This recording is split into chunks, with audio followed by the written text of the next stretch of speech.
రేపు మీ ఇద్దరిని ప్రత్యేక సమాధిలో బొందబెట్టడం ఖాయం.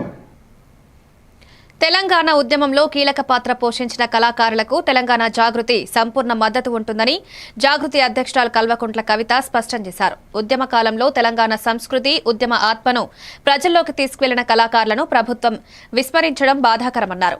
కళాకారులకు ఉద్యోగాలను కల్పిస్తామని ఎన్నికల సమయంలో హామీ ఇచ్చిన కాంగ్రెస్ ప్రభుత్వం ఇప్పటి వరకు ఆ మాటను అమలు చేయలేదని విమర్శించారు.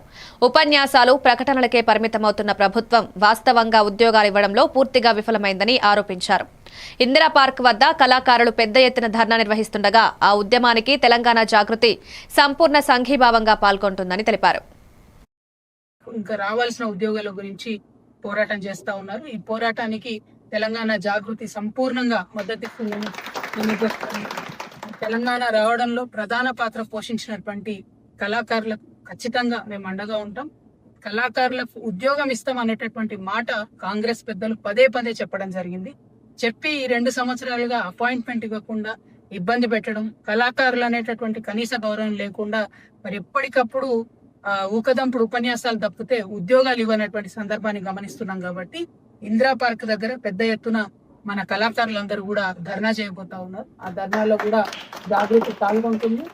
ఈ ప్రభుత్వానికి కనువిప్పు కలిగే విధంగా ఆ ధర్నా